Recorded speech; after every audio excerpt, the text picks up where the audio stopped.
de hoy, no sin antes manifestarles que el día de mañana les indicaré ya los resultados de sus pruebas. Ayer por la noche estuve calificando parte de los exámenes, hoy terminaré de calificar el resto, cosa de que también ya mañana podamos ver los resultados y en base a dichos resultados también corroborar o cotejar la incidencia de la nota de práctica, en lo que concierne sobre todo los diferentes aspectos relacionados al ámbito de regulación de lo que hemos visto de inicio respecto a las entidades desde el sector público en lo que concierne a la labor de regulación y fiscalización del sistema financiero. Bajo esa lógica, entonces, ahora ya continuando, veremos algunas de las circunstancias que denotan a las entidades financieras. Si bien en la presentación figura como tema 5, en realidad corresponde al tema 4. He hecho algunas modificaciones del contenido, sobre todo para poder perfilar algunos aspectos que revisten mayor relevancia o importancia para ustedes desde el enfoque de ingeniería financiera.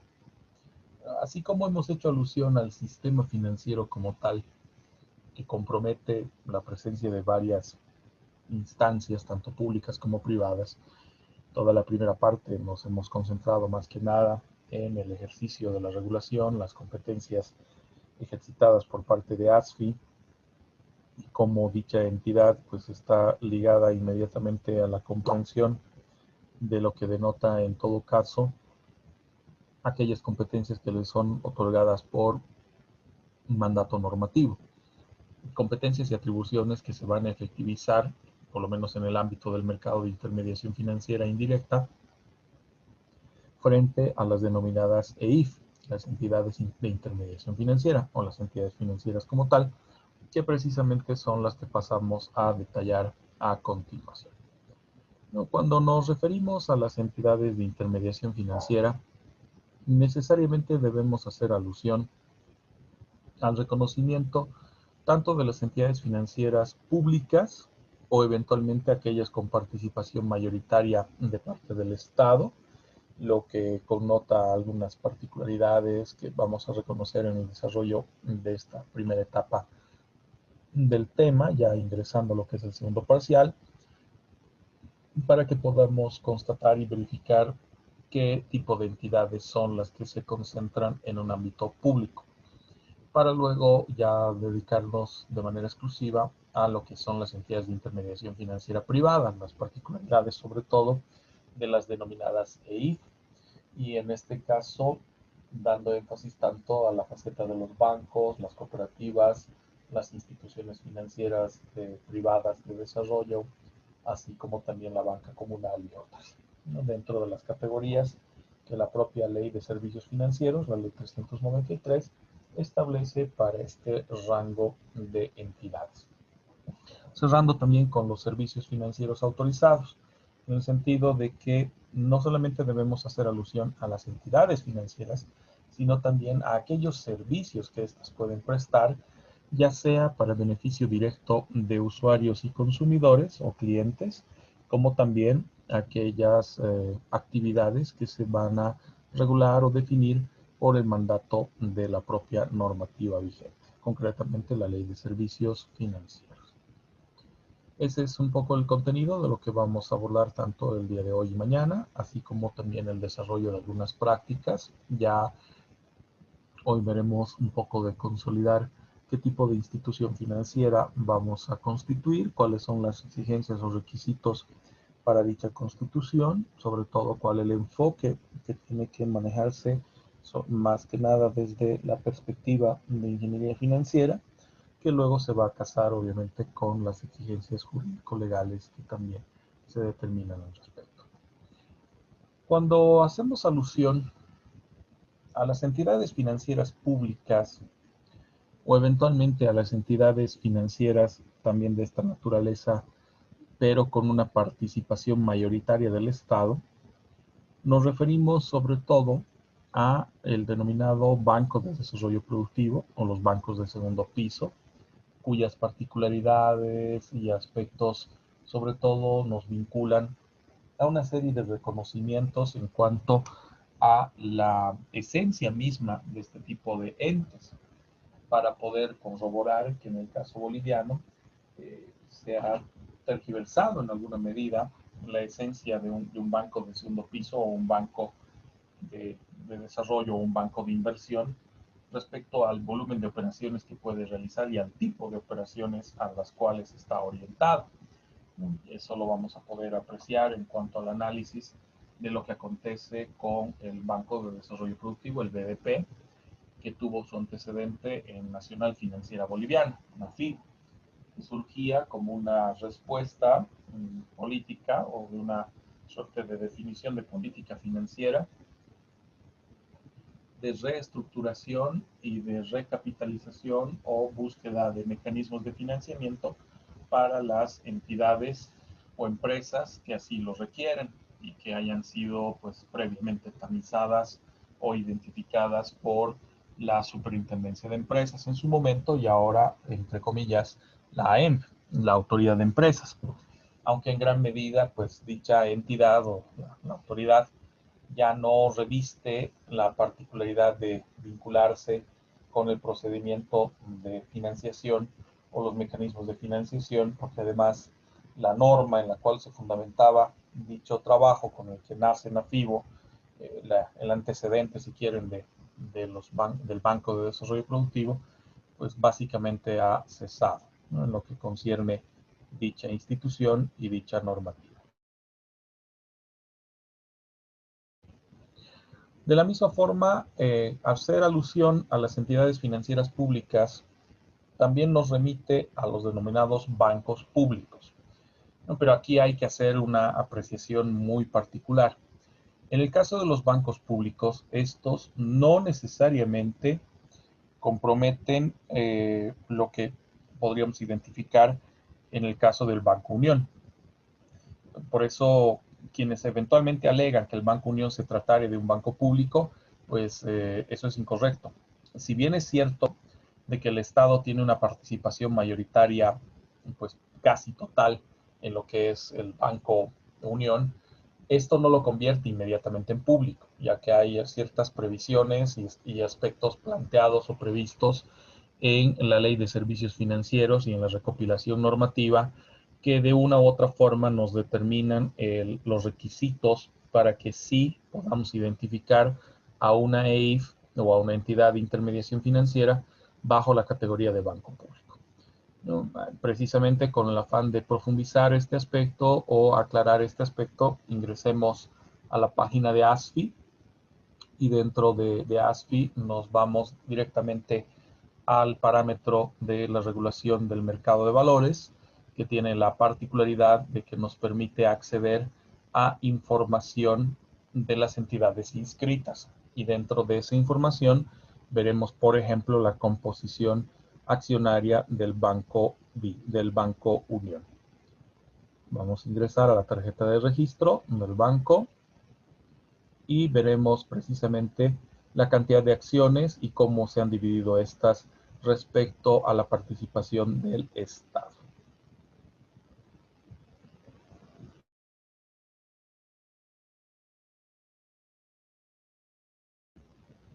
Si bien en el caso del Banco Unión sigue siendo, precisamente lo vamos a confirmar acá, sigue siendo una entidad comercial, valga la aclaración, precisamente acá tenemos esta identificación de su razón social, es una sociedad anónima, no puede ser categorizada como una sociedad de economía mixta, o sea, no es una SAM, no es una sociedad anónima mixta, donde compromete precisamente capitales públicos con capitales privados, pero implícitamente sí lo es, o sea, sí en la práctica compromete tal circunstancia, o sea, hay capitales comprometidos por parte del Estado en su paquete accionario por compra, porque lo que se ha hecho es una adquisición de dicho paquete, en teoría porque correspondía o favorecía los intereses del propio Estado, ¿no?, para el desarrollo de las actividades posteriores de dicha entidad de intermediación financiera, pero sigue bajo la categoría de una sociedad anónima. No ha entrado en la categoría de una sociedad de economía mixta o una SAM y tampoco se encuentra bajo el rango de que denominamos banco público, por las diferentes circunstancias y salvedades que vamos a anotar en unos instantes. Sobre todo en lo concerniente, uno, a su paquete accionario. Enseguida vamos a confirmar la proporción que va a favor del Estado o que se reconoce para beneficio del Estado y qué proporción todavía compromete al sector privado, además de identificar quiénes resultarían ser sus accionistas individuales o sus accionistas minoritarios. En todo caso, la particularidad de una sociedad anónima precisamente revestía la salvedad de que este dato que les voy a mostrar, que además es un dato público, entre comillas, se mantiene bajo reserva, ¿no?, por el régimen comercial. Pero dentro del régimen financiero y de manera específica en el régimen bursátil, sabemos que el principio de transparencia o el volumen de información que se debe manejar respecto a participantes del mercado, mucho más si nos referimos a un mercado de valores, pues se constituye en uno de los pilares fundamentales del funcionamiento del propio mercado. Razón por la cual, al igual que muchos otros participantes y muchos otros emisores dentro del mercado bursátil, podemos acceder a este tipo de información.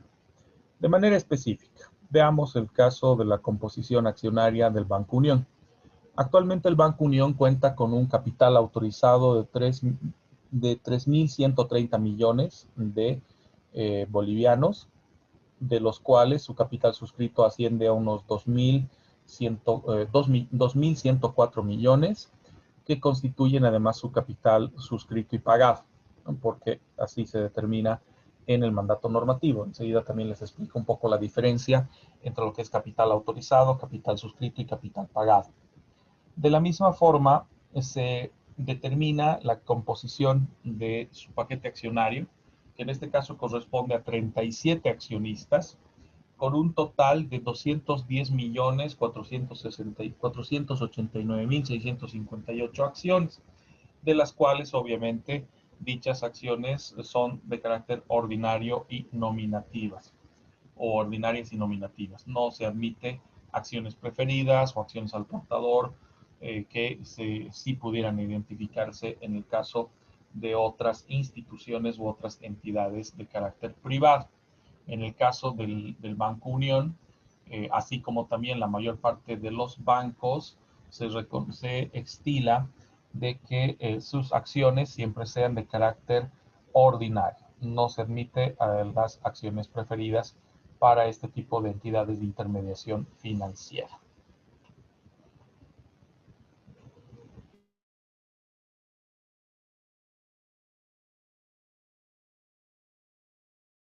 Ya en lo que concierne al listado de sus accionistas, vemos que la mayor proporción, en este caso el 98.541 o 541%, casi el 99% de las acciones corresponden a el Tesoro General de la Nación, bajo la premisa de que se propició, como les decía, la compra de activos por parte del Estado Nacional a través de la determinación asumida por el Ministerio de Economía y Finanzas Públicas para la adquisición de dicho paquete accionario. Y se reconoce todavía la participación minoritaria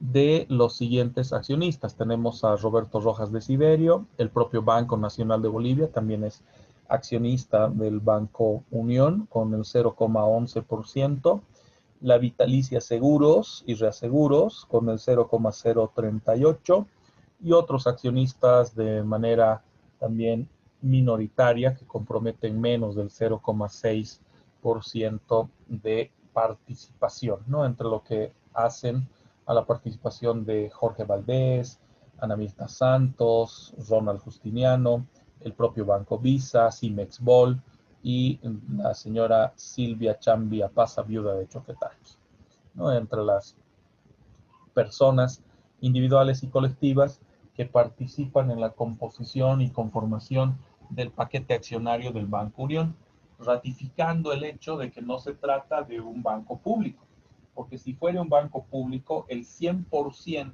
de su patrimonio y capital estaría vinculado a el Estado y no a personas particulares. Por eso no podemos señalar que el Banco Unión fuere un banco público. Sigue siendo un banco comercial, sigue siendo una sociedad anónima con el reconocimiento de la participación privada junto con la participación pública por la compra de activos o la compra de acciones que se propició por una determinación del Ministerio de Economía y Finanzas Públicas, en teoría para responder a los intereses del propio Estado con relación a dicha entidad financiera.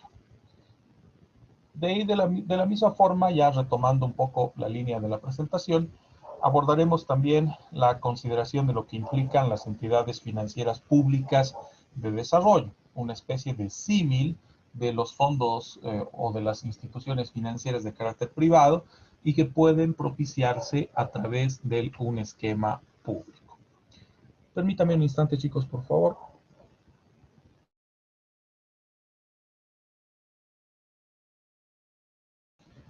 Como les decía, en el caso de las entidades públicas vinculadas al sector financiero, pues es muy particular la instancia o la circunstancia de los bancos públicos. Tanto es así, hasta el momento, el único banco público efectivo que tenemos en nuestro país es el BDP, el Banco de Desarrollo Productivo, que además escapa del concepto de la banca tradicional para concentrarse más en la esencia de un banco de inversión o un banco de segundo piso, ¿no? Y en lo que concierne a las entidades financieras públicas de desarrollo, de la misma forma tenemos el enunciado de estas en la Ley de Servicios Financieros, pero ya en la práctica no reconocemos ninguna circunstancia específica en la cual estén operando este tipo de entidades, o por lo menos se reconozca que las mismas vayan a efectivizarse.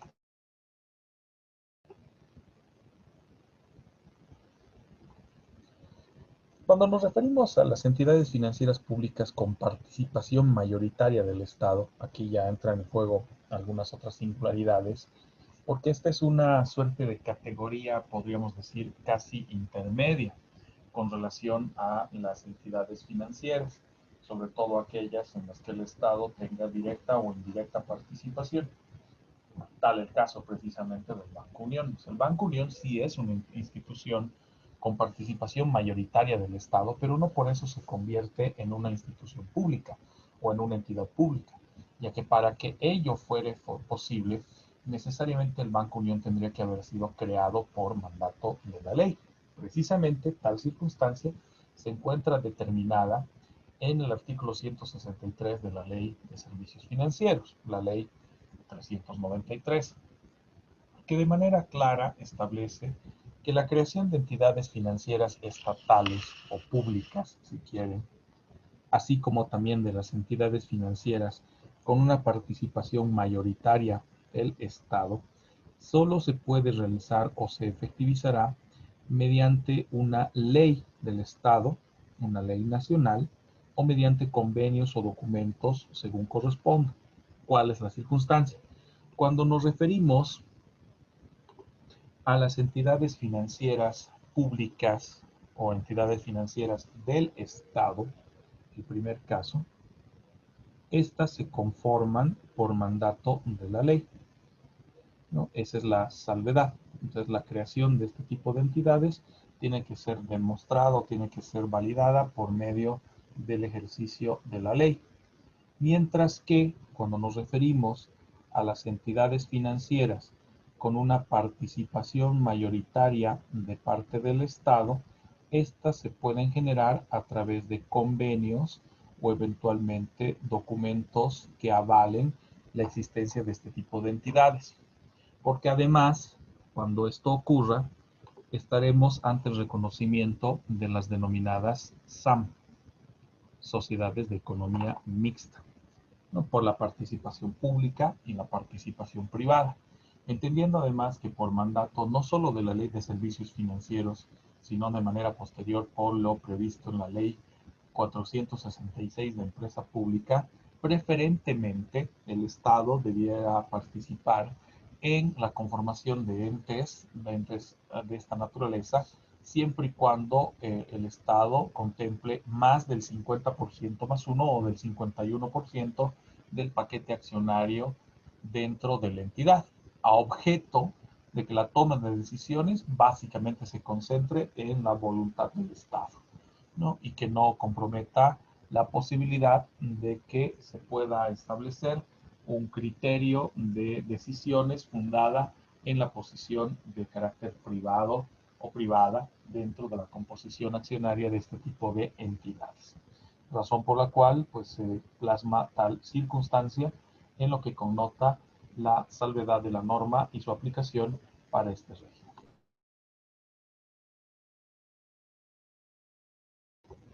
En el caso de las entidades financieras estatales o las entidades financieras públicas, así como aquellas en las que se pudiera evidenciar una participación mayoritaria del Estado en su paquete accionario o en su capital, estas se reconocen como entes que gozan de una autonomía de gestión, además de una autonomía presupuestaria y administrativa.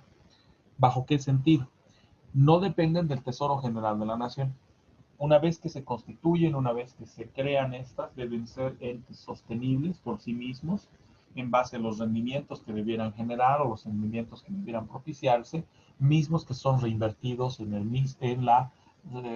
funcionamiento y el desarrollo de operaciones de la entidad. Razón por la cual no puede, por ejemplo, destinarse partidas del sector público, de otras reparticiones o del propio Tesoro General de la Nación para el funcionamiento de dichas entidades. Se rigen además por la disposición de sus estatutos internos, así como la propia ley de creación de las mismas, en el caso de las entidades públicas, fuera de las leyes orgánicas que determinen el comportamiento de este tipo de entidades, además de la ley 393, entendiendo que este marco normativo responde sobre todo a la identificación de una serie de factores o una serie de condiciones respecto a el funcionamiento de estas entidades, así como también la prestación de servicios y el desarrollo de operaciones circunscritas al sector público, ¿no? Que preferentemente debiera atender las necesidades de financiamiento del sector privado en lo que concierne sobre todo a el sector productivo, ¿no? Que es el ámbito de influencia o el sector que determina la Constitución, que es el que debiera recibir mayor énfasis en cuanto a los mecanismos de financiación que se dispongan en base a la creación de este tipo de entidades. De la misma forma, las entidades de esta naturaleza, sean entidades públicas como también las entidades con participación mayoritaria del Estado, deben coordinar sus acciones respecto a sus normas constitutivas, existiendo obviamente diferencia entre lo que es un banco de desarrollo o un banco de segundo piso respecto a un banco múltiple o un banco pyme dentro de la categoría de los bancos públicos, así como también las IFPDs, las instituciones financieras públicas de desarrollo, ¿no? Que se vinculan a una serie de exigencias plasmadas tanto en la Ley de Servicios Financieros y complementadas en la recopilación normativa que se establece para el efecto, ¿no? Esta salvedad de las entidades financieras públicas responde, por lo tanto, al reconocimiento de lo que el Estado puede llegar a hacer en términos de participación dentro del sistema financiero. Ya cuando nos referimos además a las entidades financieras públicas en lo que concierne a su participación mayoritaria por parte del Estado, cuando se va a propiciar aquello mediante los aportes de capital, tiene que ser autorizado por el denominado órgano ejecutivo, ¿no? Que es el órgano que representa, si quieren, a la administración pública a nivel nacional, quien deberá acreditar la posibilidad de que el Estado, a través de alguna de sus reparticiones, de nivel central sobre todo, pueda realizar aportes de capital y eventualmente compras de participación accionaria, circunstancia que deberá ser ratificada mediante decreto supremo. No es posible que se efectivice de otra forma.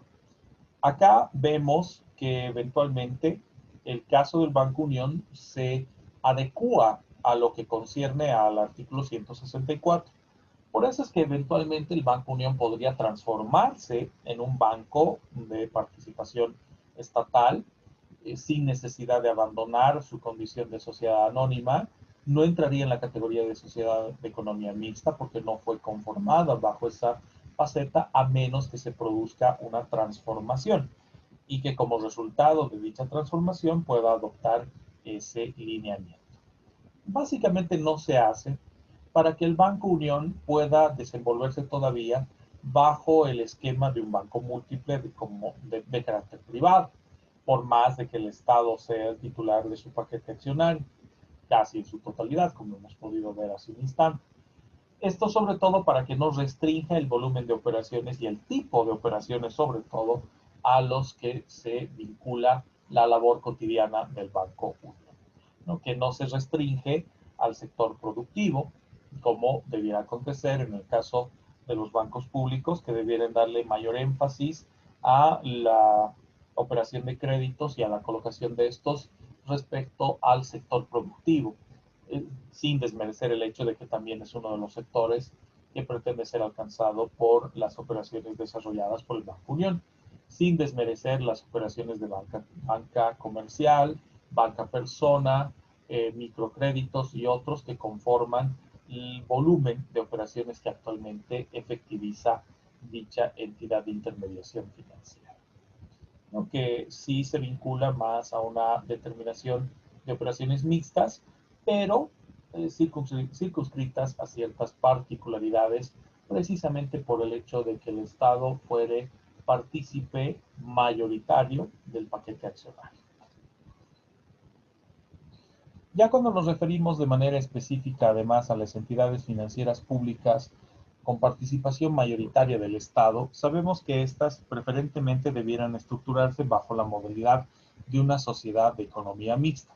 Sin embargo, la propia ley determina que en algunos casos no entren en esta condición, ya que reconocemos una participación total del Estado en el paquete de capital o el patrimonio de la empresa. Ya no hablamos de acciones, sino directamente el patrimonio, porque responden a un solo titular, al Estado.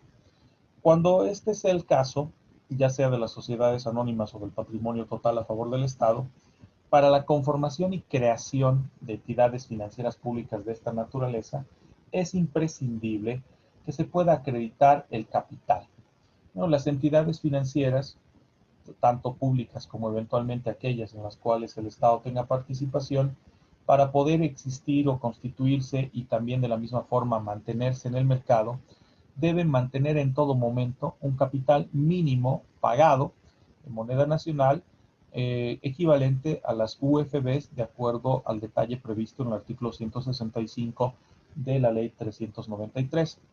De manera específica, para el caso del Banco de Desarrollo Productivo, el BDP-SAM, entendiendo que es una sociedad de economía mixta, se debe mantener el capital pagado mínimo que corresponde también al banco público, ya que en este caso nos remite inmediatamente al monto mínimo de 30 millones de UFBs, calculados de forma diaria en base a las cotizaciones que emite el Banco Central de Bolivia a través del Bolsín, y que esta salvedad de la conversión tenga que ratificarse día a día en base al volumen de supervisión y control ejercitada por ASFI en relación a las recomendaciones originadas en las normas de Basilea, de llevar a cabo las pruebas del coeficiente de adecuación patrimonial para constatar que bajo ninguna circunstancia la entidad financiera contare con un patrimonio por debajo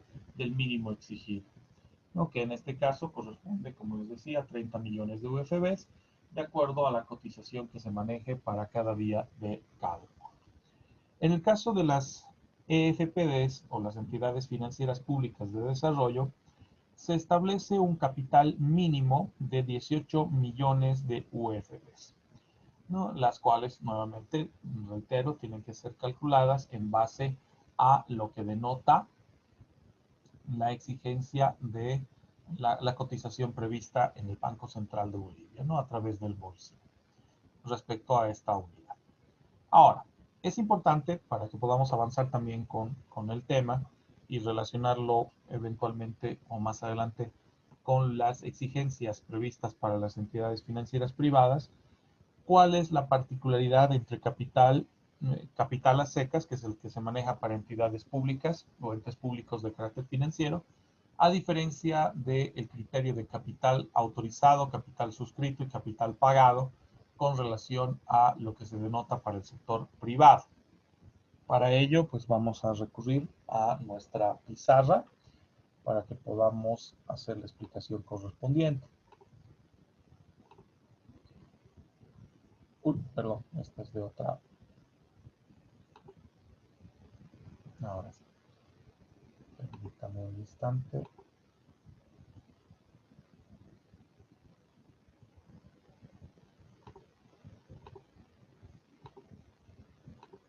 Perfecto.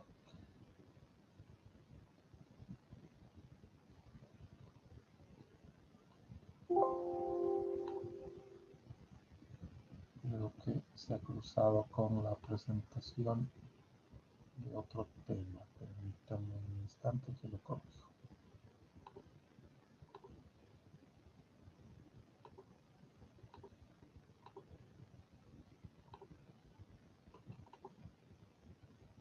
Ahora sí. Vale. Es importante que nosotros podamos identificar un poco la diferencia que existe entre el denominado capital autorizado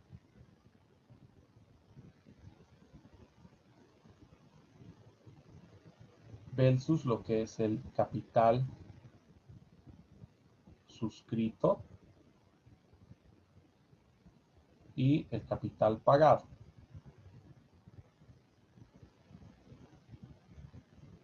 Estas tres categorías responden sobre todo a la determinación de las entidades de intermediación financiera privadas, ya que en el caso de la entidad financiera pública, sea este un banco de desarrollo productivo, un banco público o incluso una EFPD, una entidad financiera pública de desarrollo, lo que denota sobre todo es la reglamentación en torno a su capital, porque compromete en este caso la participación del Estado, que sabemos siempre tiene que ser mayoritaria. Ahora, en el caso de lo que acontece con las instituciones financieras privadas, hay diferencia entre lo que es el capital autorizado con el capital suscrito y el capital pagado. El capital autorizado viene a ser aquel que ha sido denotado o, valga su redundancia, autorizado por ASFI respecto al funcionamiento de la entidad financiera, bajo el entendido de que ésta pues, requiere de un capital de operaciones o un capital de sostén o un capital de garantía o de reserva, que eventualmente permita justificar el desarrollo de las operaciones de una entidad financiera, sobre todo las entidades financieras públicas y eventualmente aquellas en las cuales tenga participación el Estado, pero una participación mayoritaria. Porque esto, como les digo, el tema de capital autorizado, suscrito y pagado aplica para las denominadas sociedades comerciales, cuyo objetivo sea específico, el ámbito de intermediación financiera, y que nos vincula inmediatamente a la idea de la sociedad anónima. Y en cuanto a la participación del Estado, una sociedad comercial mixta, tanto pública como privada, en lo que concierne a la sociedad de economía mixta o SAM, sociedad anónima mixta, donde tenemos una parte del capital de dicha empresa a favor del Estado y otra proporción a favor del sector privado, ¿no? Que puede estar representado por uno como por varios individuos o varias instituciones en particular, ¿no? Dependiendo las circunstancias que connota su origen. Ahora, cuando nos referimos al capital autorizado, es aquel que se ha fijado como parte de la instancia del funcionamiento de las entidades de intermediación financiera de carácter privado y que ASFI ha reconocido. Pero cuando hacemos alusión a la Ley de Servicios Financieros, nos establece capitales mínimos, los que se manejan sobre todo bajo el concepto de capital suscrito y capital pagado. En este caso, el capital suscrito viene a ser aquel que se determina mediante la escritura de constitución, que es el documento que avala la existencia de una entidad de intermediación financiera privada bajo la faceta de una sociedad anónima o incluso también bajo la particularidad de la sociedad de economía mixta, además del decreto supremo o la ley que autorice la participación del Estado en dicha institución. En este caso, el capital suscrito viene a ser lo que ha sido comprometido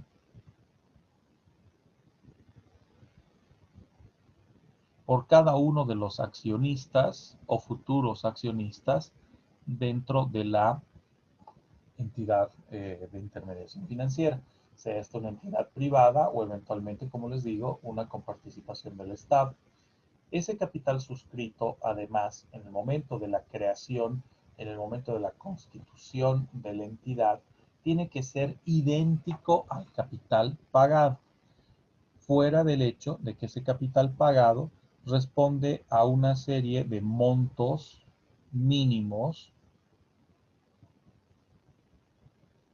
previstos por el Ministerio de Economía y Finanzas Públicas en representación de los intereses del Estado, ¿no? Y que tienen que efectivamente verificarse y pagarse en el momento de la suscripción. ¿Qué denota? Que eventualmente capital pagado y suscrito son idénticos, pero el capital autorizado puede ser mayor porque es al que pretendemos llegar o al que pretendemos alcanzar con la inclusión de nuevos accionistas o con las propias operaciones bursátiles mediante la emisión de paquetes accionarios que tengan por objeto también incrementar el capital de la empresa o el patrimonio de la empresa o de la entidad de intermediación financiera. Esto, como les digo, responde a ese lineamiento de sociedades comerciales bajo el esquema de sociedades anónimas y eventualmente la participación del Estado mediante la sociedad de economía mixta o la SAM.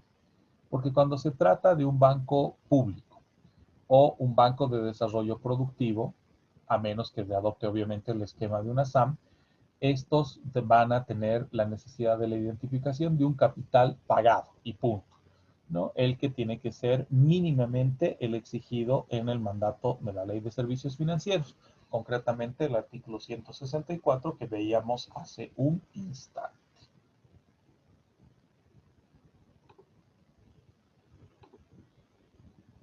Volviendo a nuestra presentación, precisamente tenemos confirmada tal circunstancia. Estos serían los capitales mínimos, los mínimos autorizados, el de 30 millones de UFBs y el de 18 millones de UFBs. 30 millones para Banco de Desarrollo Productivo y para Banco Público y 18 millones para entidades financieras públicas de desarrollo. Bajo esta misma lógica, también se prevé la salvedad de que pueda producirse una fusión o una absorción de entidades financieras desde el punto de vista de la participación del Estado, ¿no? En lo que concierne a entidades financieras públicas o en lo que concierne a entidades cuya participación del Estado es mayoritaria. En este caso, cualquiera de estas dos entidades pueden adquirir la propiedad total de otra entidad de intermediación financiera, sea privada o inclusive de propiedad del Estado, o con una participación mayoritaria del Estado, a través de los denominados procesos de fusión o absorción. En el caso de la fusión, comúnmente lo que tenemos es una circunstancia en la cual se tiene dos entidades distintas que en el momento de unirse van a crear una nueva. A eso conocemos como el proceso de fusión de sociedades o fusión de empresas. Mientras que la absorción denota que mínimamente dos también, dos entidades, entre las cuales una de ellas se va a mantener invariable y va a absorber, va a adquirir a la otra, que se va a convertir en una parte integrante de la entidad que reste, no de la entidad que se quede invariable. Esto va a responder sobre todo a las diferentes circunstancias y negociaciones que pudiera propiciarse entre la entidad financiera absorbente y la entidad que va a ser disuelta, o bien en el caso de ambas entidades, sean estas pública y privada o solo públicas, que va a dar lugar al surgimiento de una nueva entidad, ¿no? Lo que se conoce como fusión pura, ¿no? De eso va a depender mucho de las negociaciones o las decisiones que sean adoptadas por cada una de las entidades participantes de este proceso. Cuando así sea, cuando se opte por una fusión o absorción, se requiere sobre todo la autorización por parte del órgano ejecutivo, y esto se logra mediante un decreto supremo o eventualmente mediante las determinaciones de gobiernos departamentales o gobiernos municipales o inclusive el gobierno indígena originario campesino, cuando se trata de entidades financieras donde el Estado tiene participación mayoritaria.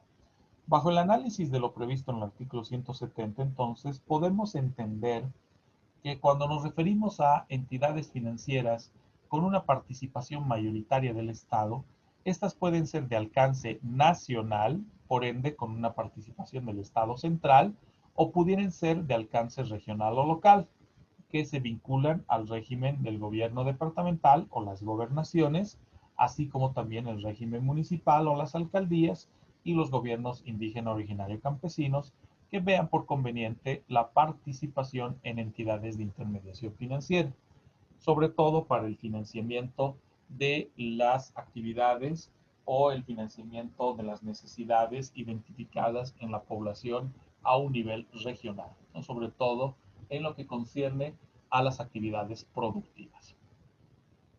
En todo caso, cuando se vaya a optar por un proceso de fusión o de absorción, este se fundamenta sobre todo bajo las previsiones del Código de Comercio, en todo lo que pudiere ser relacionado a dicho procedimiento, bajo una premisa fundamental.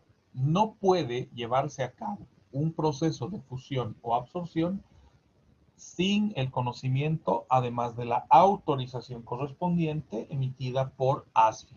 ASFI como ente de regulación, así como también de supervisión y eventualmente de fiscalización o control, tiene la tuición de definir si acepta o eventualmente plantea observaciones o rechaza respecto a un proceso de fusión que se hubiere iniciado o que pretendiere iniciarse.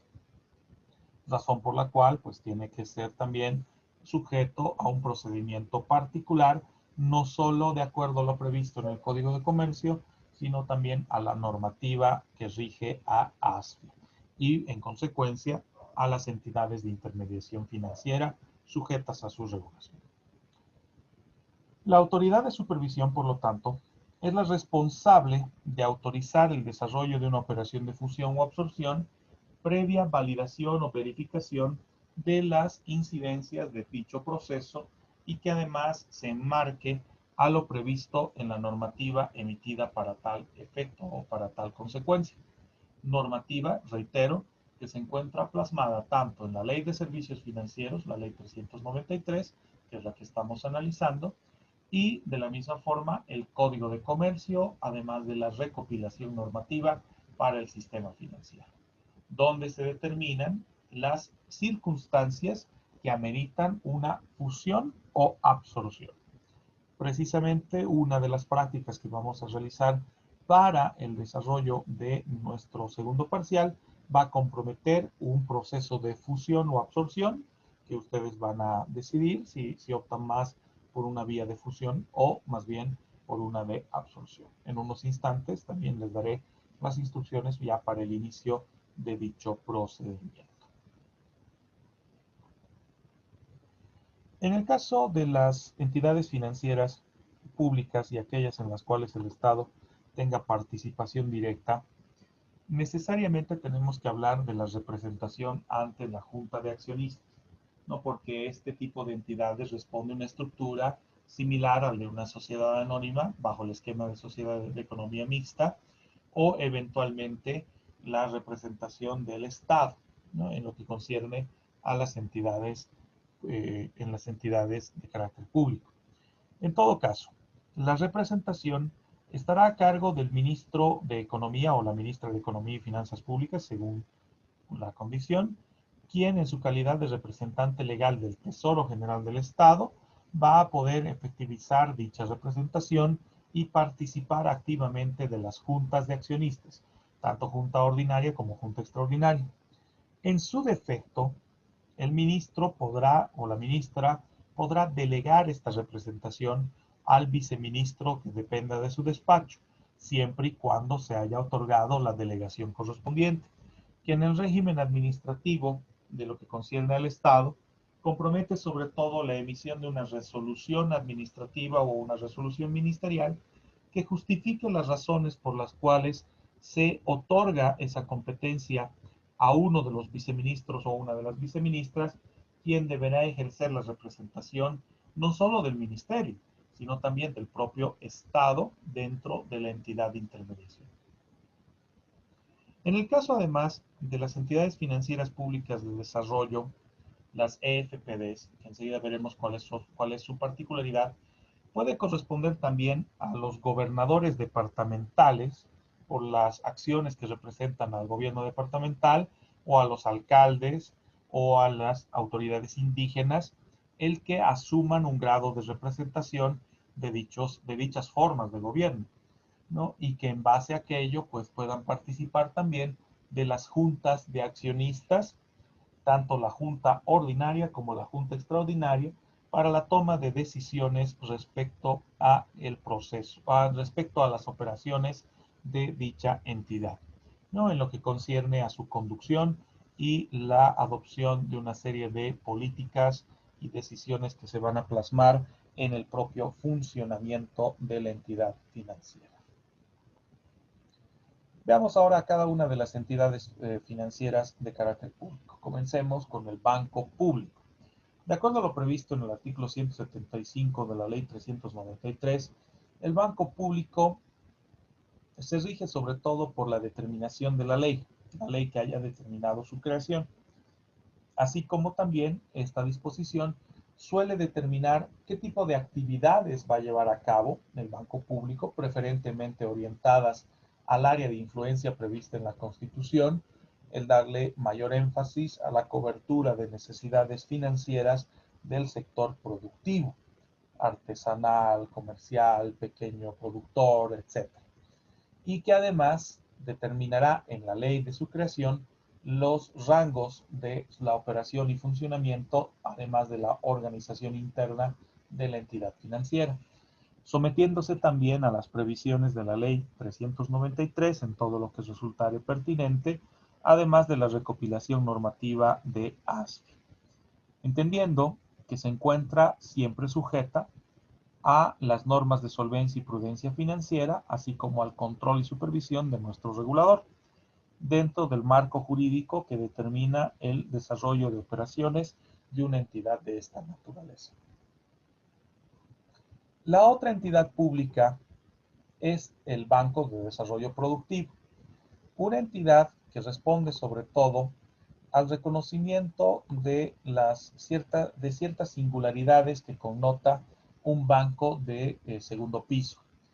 En el caso del Banco de Desarrollo Productivo, que en el caso concreto de nuestro país tenemos uno solo, BDP, mismo nombre, se constituye en una persona jurídica de derecho privado, pero con fines públicos. Esto denota que existen capitales del sector privado en la composición del BDP, en la composición del Banco de Desarrollo Productivo, y que dichos capitales responden sobre todo a el reconocimiento de un grado de inversión del sector privado en coordinación con el sector público, pero bajo la premisa de que la participación mayoritaria siempre se concentra en el sector público en sí. Este tipo de entidad se constituye, por lo tanto, bajo la tipología de una sociedad de economía mixta, razón por la cual se maneja bajo el criterio de una SAM, una sociedad anónima mixta, y que realiza sus actividades tanto en operaciones de primer como en operaciones de segundo piso. Esto sí es una circunstancia llamativa, porque comúnmente un banco de inversión generalmente se concentra más en operaciones de segundo piso, ¿no?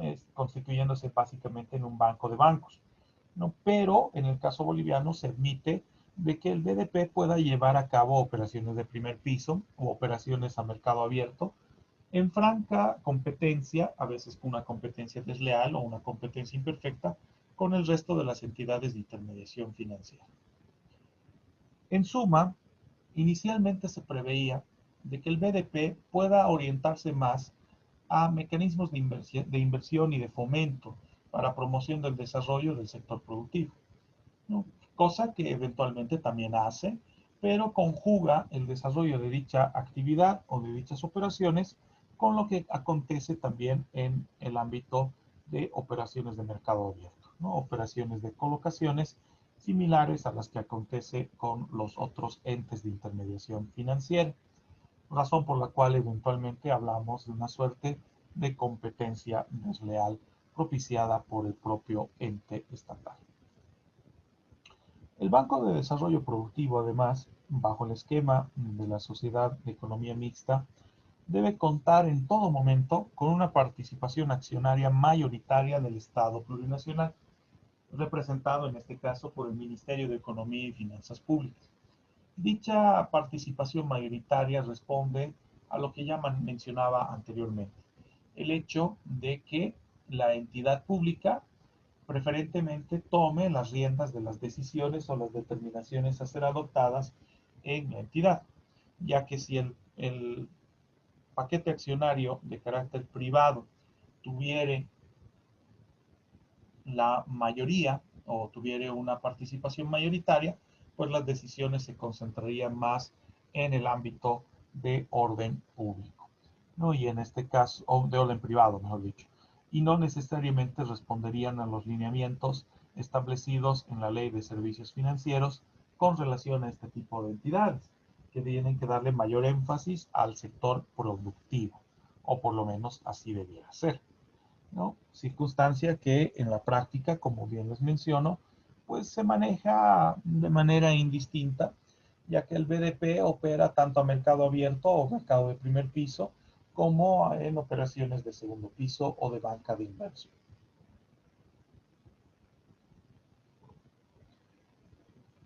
En cuanto a la finalidad y el rol estratégico del BDP, la Ley de Servicios Financieros en el artículo 178 prevé que este ente en particular vaya a constituirse sobre todo con el firme propósito y la finalidad de promover el desarrollo de los siguientes sectores: sector agrícola, sector ganadero, manufacturero, piscícola, forestal maderable y no maderable, como entes o ámbitos, mejor dicho, que han sido identificados incluso en el propio mandato constitucional como los que debieran revestir mayor énfasis en cuanto a el objetivo pretendido o la meta o finalidad pretendida por parte del BDP, el Banco de Desarrollo Productivo, pudiendo ampliar además la cobertura de servicios financieros y la oferta a otros sectores productivos y a sectores comerciales y de servicio, pero de carácter complementario a la actividad productiva.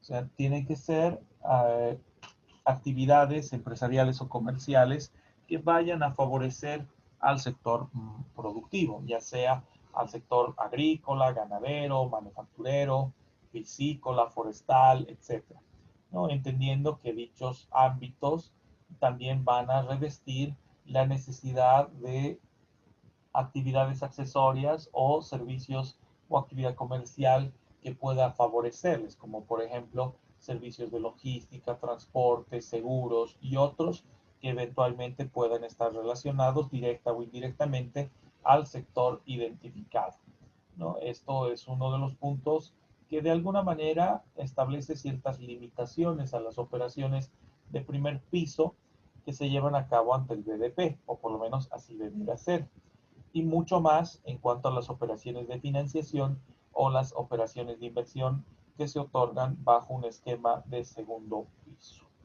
o por lo menos lo que se maneja desde el punto de vista teórico para lo que involucra operaciones de dicha naturaleza.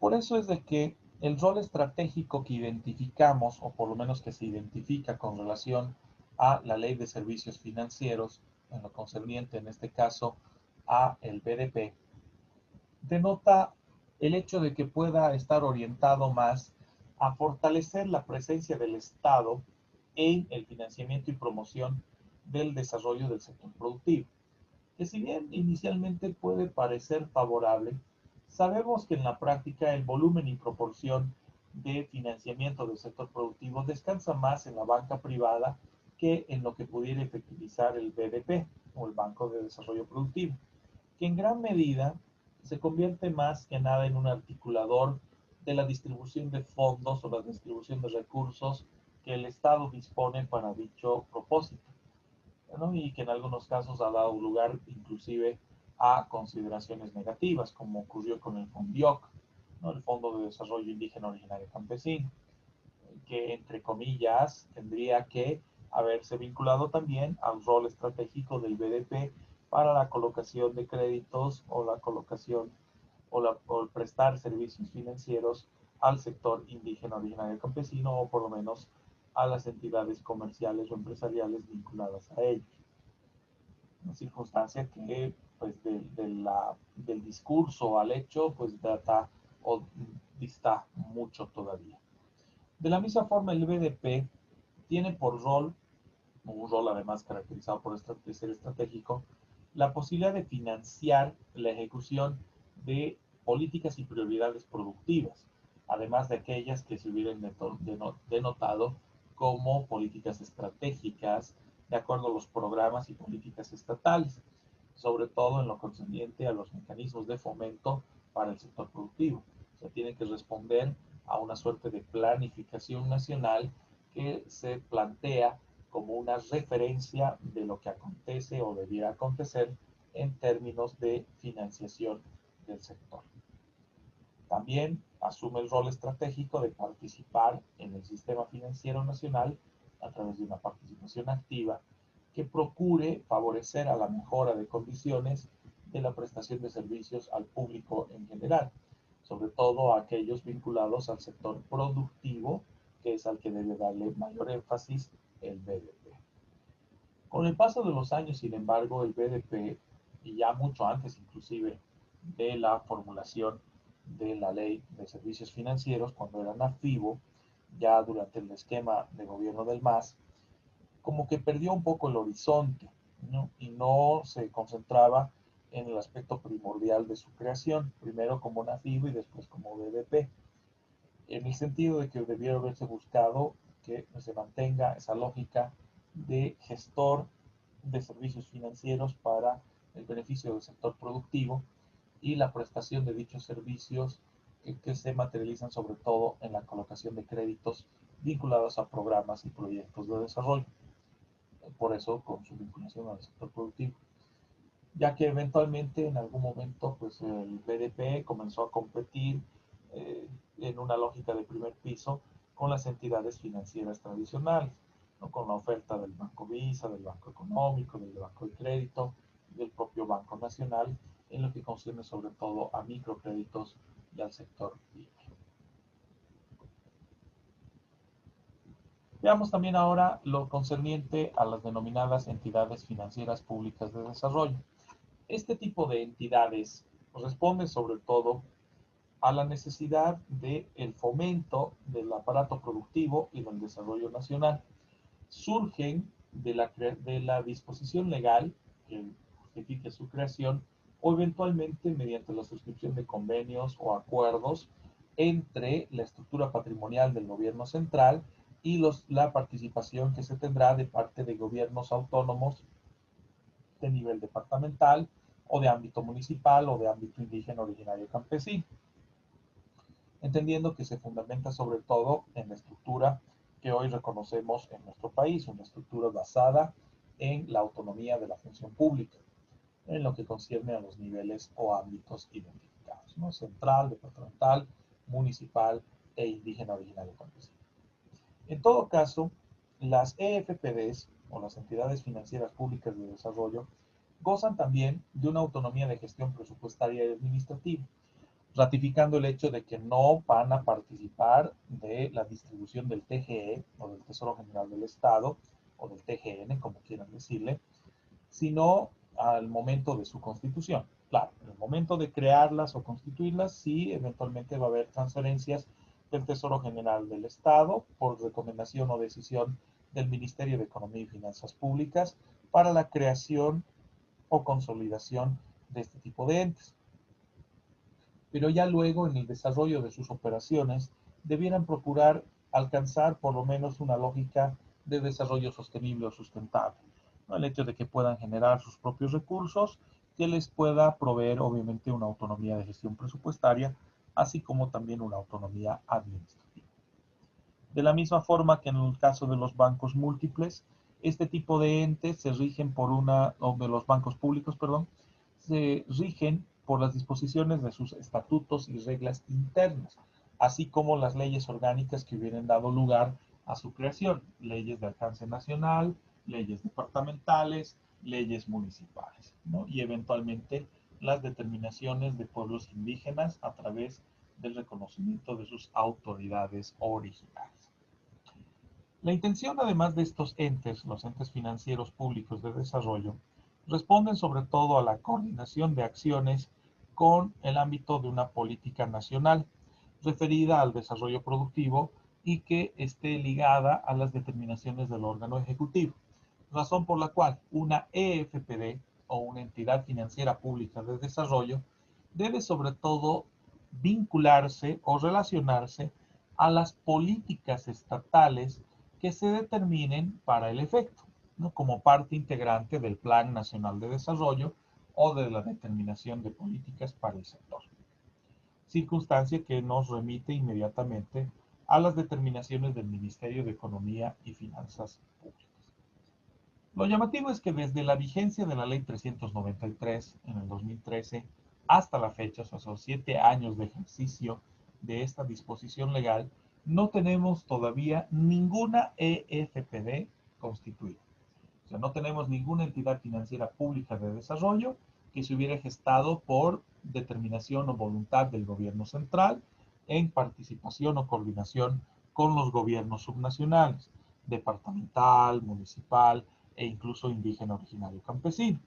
A pesar de que en teoría, pues esta eh, forma de institución de desarrollo o institución financiera para el desarrollo pudiera ser bastante propicia para los intereses que persigue el Estado, tanto desde una lógica central como desde una lógica departamental. Y al parecer, pues tal tendencia de que no exista o no llegue a consolidarse una EFPD es todavía bastante alta, ¿no? Bajo la premisa de que no llega a consolidarse la misma, lo que denota que pues lo previsto en la ley de servicios financieros termina siendo más que nada un enunciado o una suerte de manejo retórico o discursivo que en la práctica todavía no llega a efectivizarse. Cosa muy distinta en el sector privado. En el sector privado sí tenemos las IFDs, las instituciones financieras de desarrollo, ya que muchas de ellas preceden inclusive a lo que acontece con la propia ley de servicios financieros, la ley 393, ya que IDEPRO, ProMujer, CIDRE y otras que se articulan bajo el esquema de una IFD existían antes de la vigencia de la ley 393 en base a las disposiciones previstas en la ley 1488, la antigua ley de bancos y entidades financieras. En el caso además de las entidades financieras públicas de desarrollo, su capital debe estar íntegramente constituido por el sector público o por lo menos con una participación mayoritaria de parte del Estado, ya sea el Estado a nivel central, a nivel departamental, a nivel municipal o a nivel indígena originario campesino, entendiendo que esa participación mayoritaria nos remite inmediatamente al concepto del 51%, ¿no? El hecho de que ya pueda volcarse la toma de decisiones, por lo menos la mayor parte de estas, con relación a la determinación asumida por el Estado. En todo caso, mucho mejor si tienen una participación superior al 70%, porque eso también acreditaría una regla de 2/3 ante eventuales decisiones que se puedan manejar bajo dicho criterio. Entendiendo además que en el caso de las entidades financieras públicas de desarrollo, podemos tener la circunstancia de que se identifiquen capitales privados, obviamente minoritarios, así como también capitales de los diferentes ámbitos de ejercicio gubernamental, ¿no? Capitales municipales, departamentales y a nivel central, ¿no? Que todos ellos conjugan el capital de la entidad financiera pública de desarrollo. En todo caso, la constitución y la organización de dichos capitales será definida en la escritura de constitución social y en sus estatutos, debiendo ceñirse a las disposiciones de normas orgánicas o leyes orgánicas para el sector, sobre todo el sector productivo, así como también las disposiciones de la ley 393. Y se suma también las previsiones del Código de Comercio en lo que concierne o en lo que se refiere a las sociedades de economía mixta, la sociedad anónima mixta, y también la estructura que se adopta bajo una sociedad anónima. Permítanme un instante, chicos, por favor.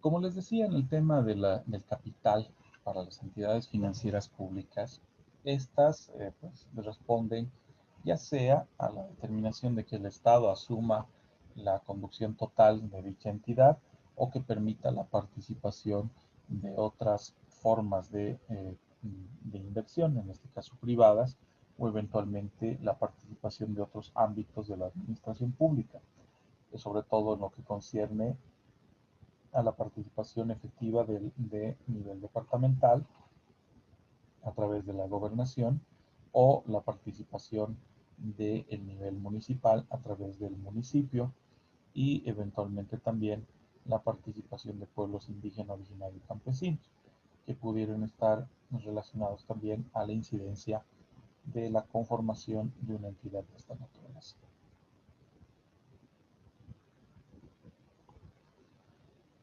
¿Cuál es el objetivo entonces de este tipo de entidades?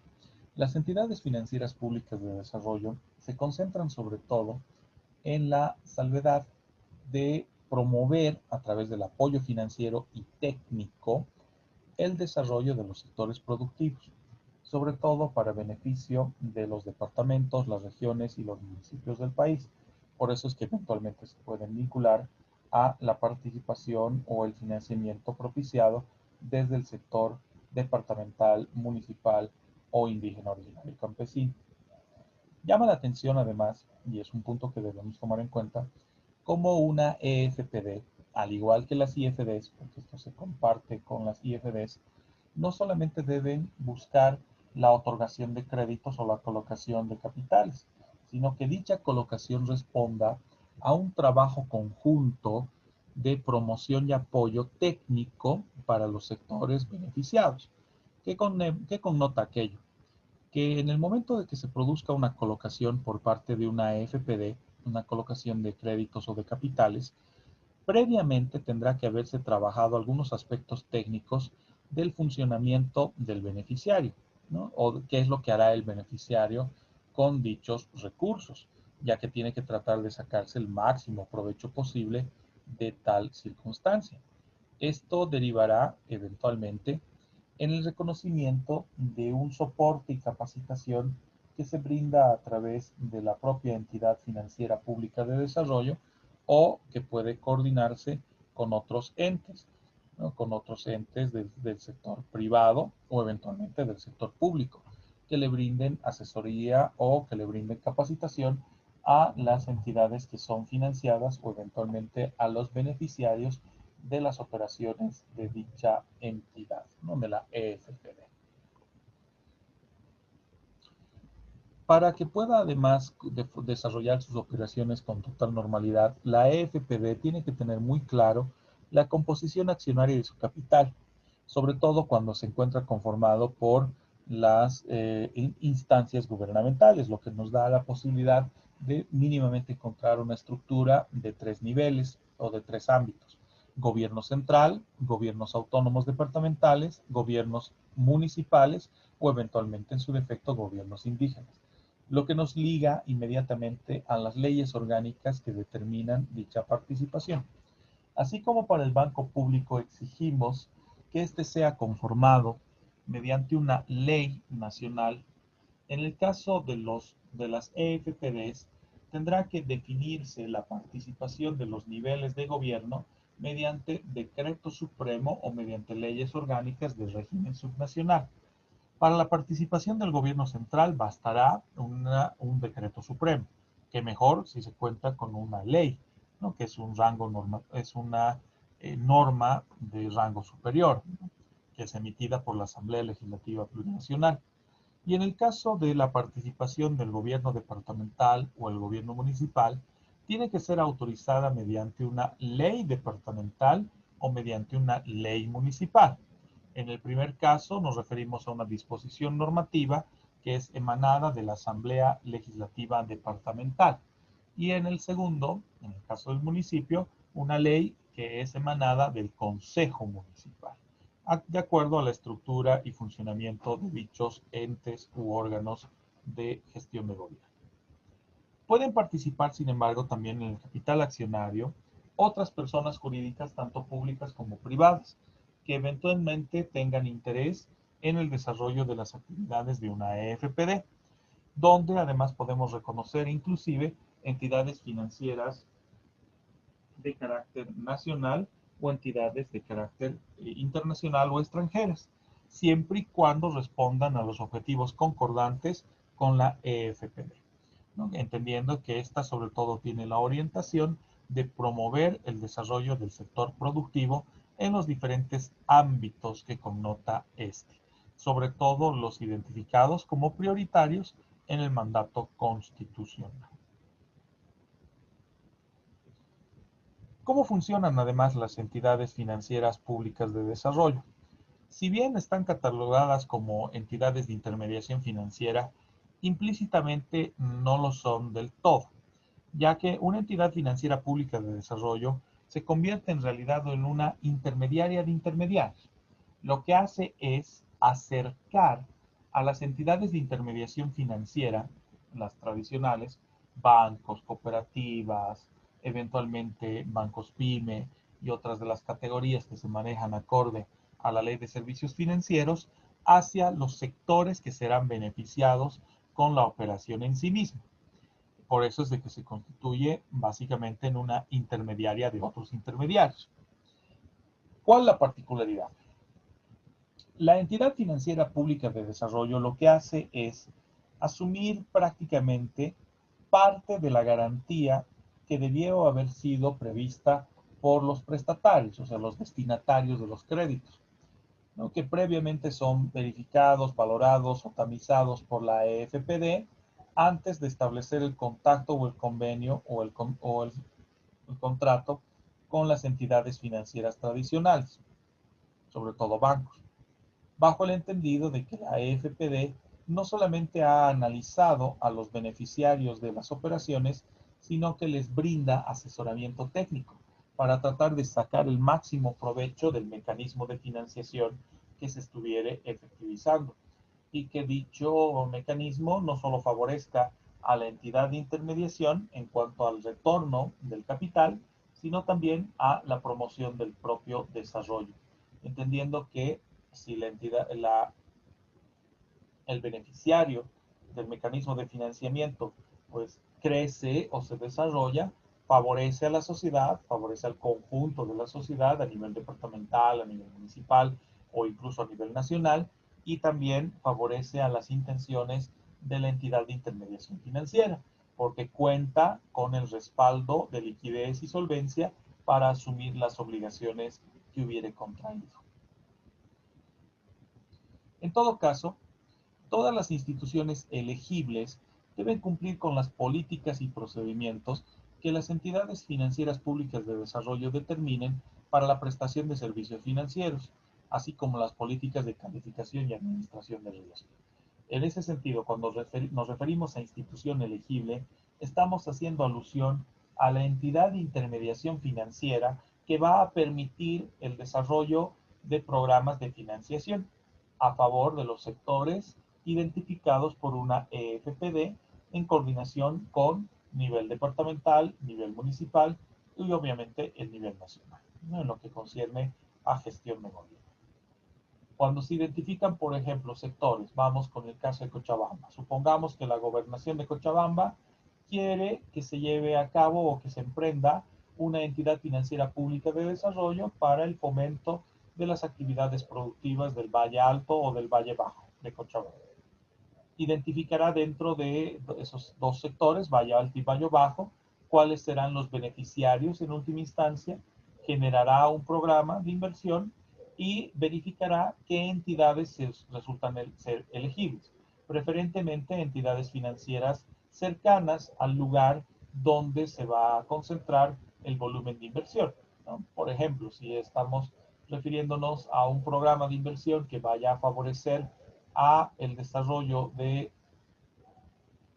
un grupo de productores artesanos en la localidad de Arque, pues necesariamente tendremos que ver qué entidades financieras se encuentran operando en dicha localidad. Y si no se contare con los recursos suficientes en la localidad de Arque, pues se podrá ver otras alternativas más cercanas, dependiendo dónde se tenga cobertura de entes de intermediación. Aparte del hecho de que correspondan también a la determinación de sus políticas en lo que concierne a calificación y administración de riesgos, porque en este caso vamos a trabajar sobre todo con los denominados o las denominadas garantías no convencionales. No es la clásica hipoteca o la garantía prendaria o la garantía real la que se aplica en la mayor parte de estas operaciones, sino más bien garantías no convencionales bajo la premisa de que la propia EFPD constituida establece algún tipo de garantía para el cumplimiento de la obligación, al ser intermediaria de los intermediarios.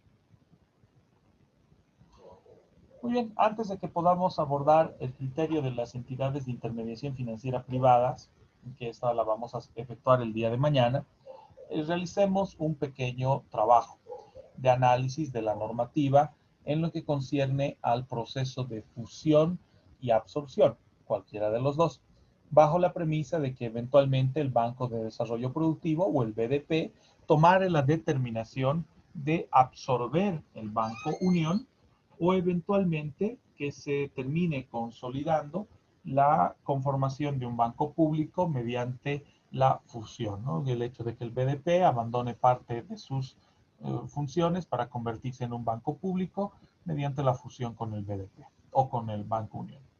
Para ello, lo que vamos a hacer es, retomando el trabajo de grupos, como ya hemos hecho en otras ocasiones, podamos analizar la normativa correspondiente a la fusión, que se concentra tanto en la Ley de Servicios Financieros como también en la recopilación normativa para ASFI, para el ámbito de regulación, tomando en cuenta que se estaría fusionando un ente de carácter privado, Banco Unión, con un ente de carácter pues mixto, el BDP, que es una SAM, es una sociedad de economía mixta. Conformemos entonces los grupos y yo les habilito la normativa en plataforma para que ustedes la puedan constatar o revisar y en base a aquella puedan identificar cuáles son las condiciones que priman o que se exigen para que pueda llevarse a cabo un proceso de fusión o de absorción. Ustedes deciden si quieren que el BDP absorba al Banco Unión o que se fusionen para la creación de una nueva entidad. Para ello, como hemos hecho ya en otras ocasiones, vamos a abrir nuestras salas de grupos. Tengo en este momento conectadas a 14 personas, bueno, 13 en realidad, descontándome a mí, para que podamos abrir las salas. Abramos entonces 3 grupos. Depende de ustedes si quieren que se los asigne por afinidad o prefieren una asignación aleatoria. Como ya estábamos, dicen, para el anterior trabajo. Perfecto, claro que sí. Lo que no recuerdo es si en el anterior trabajo trabajamos con 4 salas, me parece. Sí, Ah, creo que sí, sí. sí, eran 4 salas, perfecto. Entonces voy a crear las 4 salas y vamos asignándonos entonces en ese sentido. En la primera sala, entonces va a estar el grupo de Andrés Muñoz. Andrés, ¿con quiénes trabajaste en la anterior ocasión? Con Gabriel Escobar, Pablo Fernández y Evisel Salazar. Perfecto, ya está conformada tu sala. Enseguida damos inicio con el trabajo. En la sala 2 va a estar Bruno Elguero. Bruno, ¿con quiénes estuviste en la anterior ocasión? Licen, de eso le quería hablar. Yo el viernes no asistí a clases, pero quería saber si me podía unir al grupo de Fabio Chávez. Claro, claro que sí, no hay ningún problema.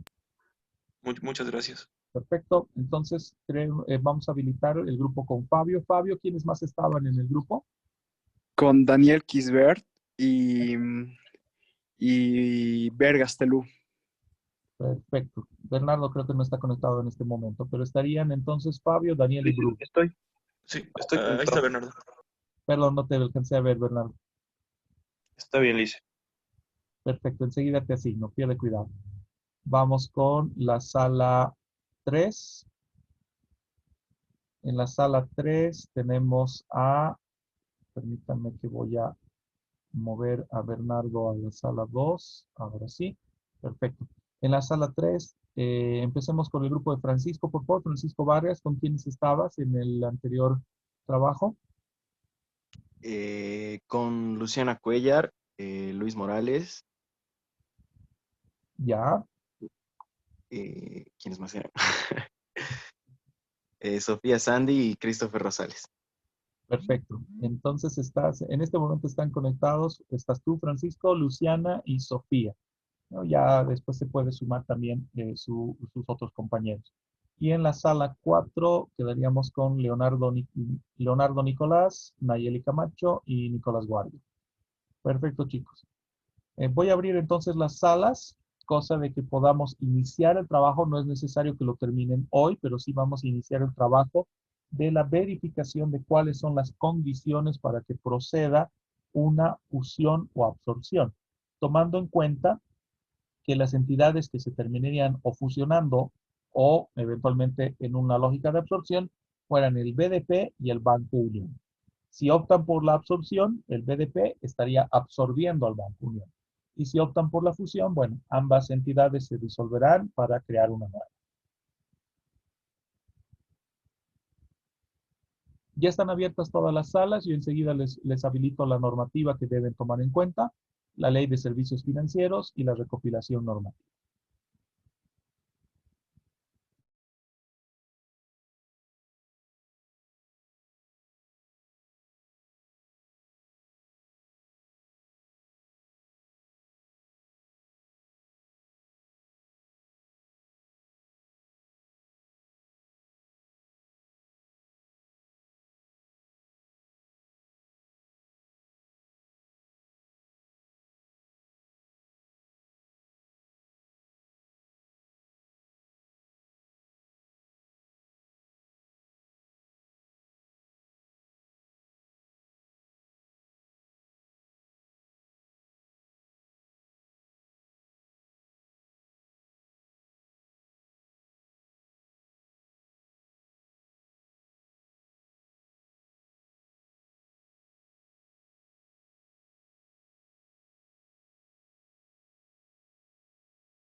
¿Cómo están, chicos? Dicen buenas. Buenas. Dicen, ¿cómo está? Buenas noches. Buenas noches. ¿Cómo están, chicos? Díganme qué consulta tienen. Bueno, ¿tú, Eddie, o yo? No, dale, Gabo, tranqui. Bueno, respecto al caso que estamos analizando, tenemos que elegir una de las dos acciones, ¿verdad, Licen? Sí, una de las dos alternativas. Si van por la circunstancia de la fusión o más bien por la absorción. Ya, está bien. En nuestro caso hemos escogido la fusión y nos Ya, estamos sustentando con el artículo 221 de fusiones y absorciones. perfecto. eh, con eso, ¿no? Entonces, eso. Y teníamos otra pregunta, Licen. En cuanto al caso 2 que está en plataforma, Sí, que hay que entregarla hasta el día miércoles, ¿ese caso es grupal, Licen, o es individual? es grupal. Es grupal. Pueden mantener Ah, ya. los que ya trabajaron anteriormente. Y solo si se les complicara el trabajo de grupos, podrían avisarme para entregarlo de forma individual, ¿no? Pero inicialmente está previsto que sea grupal. Ah, ya. Ya está bien, Licen. Esa era mi duda. No sé si ustedes, chicos, tienen otra duda. No, eso No, era todo, dicen. está todo claro. Perfecto. Sí. Vale, Gracias, chicos. Licen. De todas formas, Ya, Gracias. no tienen por qué. gracias, Liz. En unos instantes volvemos a la sala principal, precisamente para que les dé detalles del caso 2 de la evaluación práctica y que pueden entregarla hasta mañana todavía, ¿no? Está bien, Licen. Muchas gracias. No tienen por qué. Gracias.